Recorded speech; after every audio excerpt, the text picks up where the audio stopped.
Esing joyidami? Lift ham ishlamayapti. O'pkam tomir, tinkam temirmas-ku. 7-qavatdan pastga tushib chiqamanmi endi? O'rgildim o'sha qorovuldan. Og'rimmen dadasi, savob bo'ladi. Mana, o'g'lingizni kosasiga solib beryapman. Ramazon oqshomida ko'nglingizni keng qiling. Savob yaxshi-da dadasi. Bolamiz ham bizdan olisda yuribdi. Ayol oq yaltiroq shildiroq qog'ozga o'ralgan kosani eriga tutdi. Yomg'ir shiddat ila ko'z ochirmay urayapti.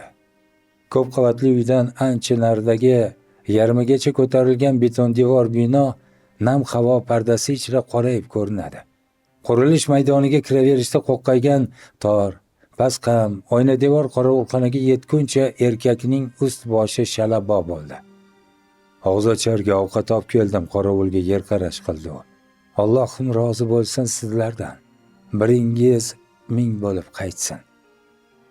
Qorovul chehrasida yoyilgan tabassumdan taralgan nur go'yo erkakning botini va ruhiyatiga singib, tuyqus butun borliq yorishib ketganday bo'ldi. U endi negadir sharillab yog'ayotgan yomg'irga ham parvo qilmadi. 7-qavatga qushday yengil ko'tarildi. Ertasiga saharlik payti ayolning qo'l telefoniga video xabar keldi. Juda olisda, ummon ortidagi mamlakatda o'qiyotgan o'g'li mashinasini yo'l chetiga to'xtatdi. "Oyijon", dedi u. "Dam olish kuni bo'lgani uchun Kaliforniyaga kelyapman. Ishim bor. Cho'lning o'rtasidaman. Tamaddixona 100 chaqirim uzoqda. Endi suv bilan og'iz ochaman deb turganimda, yonimga bir ulov kelib to'xtadi. Muslim odamlar ekan. Mana uni qarang. Bir kosa ovqat berib ketishdi. Yaxshilab qarang. Mana bu kosaga qarang, ko'ryapsizmi? Bizni uyimizdagi kosaga aynan o'xsharkan.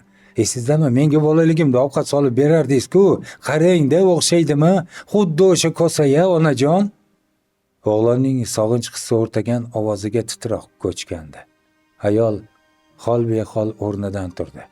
Qalbi uvushib, ming bir to'lg'oq ila derazadan tashqari qaradi. Botinida hech bir og'riq sezmadi. Ruhiyatida butun olamni yoritguday nur hukmron edi. Hatto ko'z yoshlari ham tovlanib, nurlanib sizayotgandi. "Ha, o'sha kosa. O'zimizning kosamiz. Ovqatim senga yetib boribdi-da, bolam", ayol o'ziga o'zi pichirladi hiqillab. "Yo Allohim, bunchalar karaming keng. Chindan olam bittadir. Olam aslida odamning ichida ekan." U bu gapni o'zi aytdimi yoki ilgari kimdandir eshitganmidi, anglay olmadi. Bir kosa ovqat. Muallif Qo'chqor Norqobil.